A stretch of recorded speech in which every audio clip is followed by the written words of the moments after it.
My name's Rosie, and the artwork I'm going to speak about today is John Byrne's self-portrait in a flowered jacket. When I was first asked to choose an artist to talk about today, the only person I had in mind was John Byrne.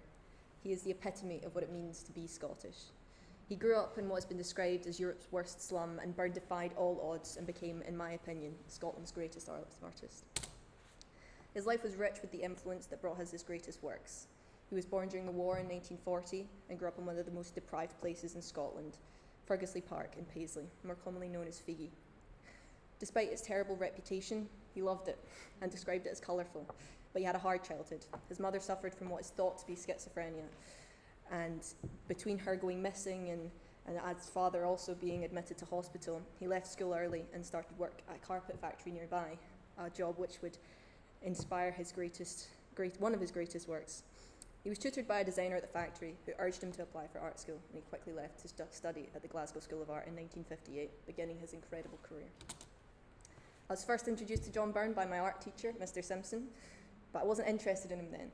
He was very old and mumbled a lot. Not Mr. Simpson, John Byrne. Then in the fifth year, we studied his play, The Slab Boys. I was immediately struck by his writing and went on to read everything he's published. I even read the entire Slab Boys trilogy in one night. His writing led him to experimenting with not only the graphic design we see here, but set design too. He was incredibly hands-on when it came to his plays and TV shows, and even going on to direct his own movie.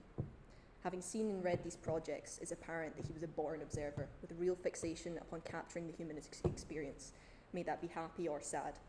He was passionate about bringing his culture to the stage and screen, and he said that was because he'd never seen it before, and he did a great job of doing it. When talking about the characters he had created, he said, "I know them all. They're each a self-portrait," which shows how his art bleeds into his writing and how his how his acute self-reflection is everywhere in his life. He spent more time with himself than anybody else, as we all do, but he used that to his advantage, and self-portraiture became a staple of his artistic repertoire. The number of which is unknown, but it grew to such a vast collection, spanning through any style he could possibly emulate. It became one of the things he is best known for.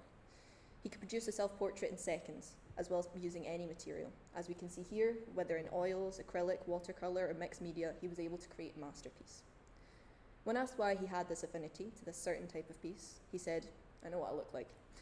But it goes much deeper than that. It's not only your own face is readily available to be studied, but he also had a philosophical approach to life, which can be seen in quotes such as these. "I'm insatiably curious as to what we are doing in this world, or rather, what I am doing in this world. I can't think of a better or quicker way of getting to the heart of the matter, why we are on this earth."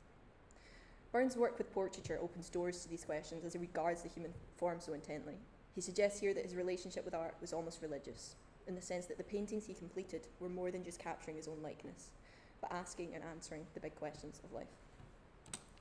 In 1971, he began work on one of his most famous pieces, and my personal favourite, Self-Portrait in a Flowered Jacket.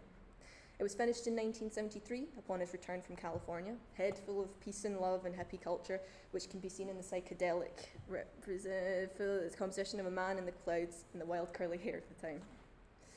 In Byrne's portrait, the palette in his hand is a stark red in contrast with the blue sky.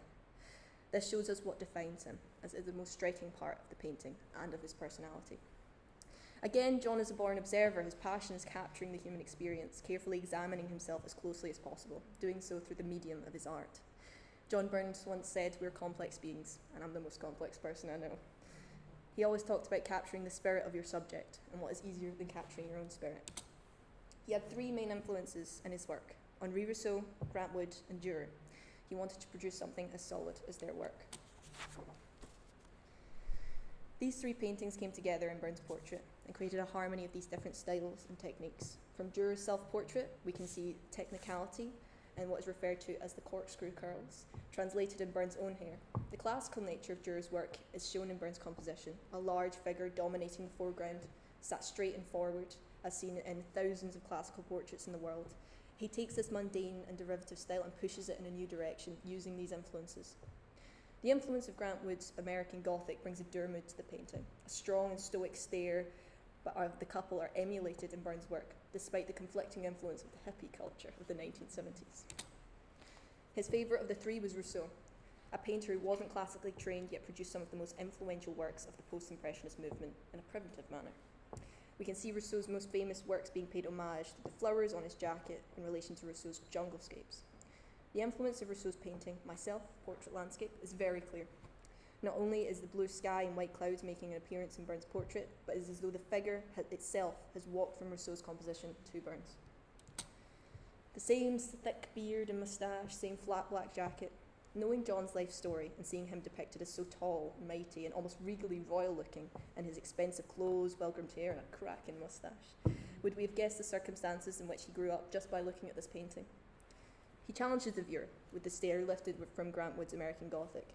Here we can see the impact of it, the slight unease that it conveys through his lack of expression and ghostly complexion.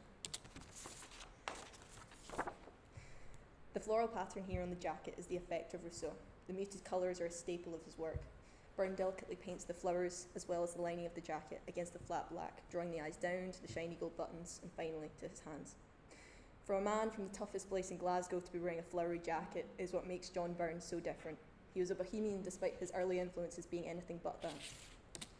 The stool he's sitting on is scribbled on childishly like a school desk. It was initially a driftwood chair, but it changed before it was shown in an exhibition. This brings us back to Byrne's need to instill his culture in his work. Influenced by a Frenchman, an American, and a German, and being created in Malibu, it was lacking that innate Scottish quality that he was desperate to convey.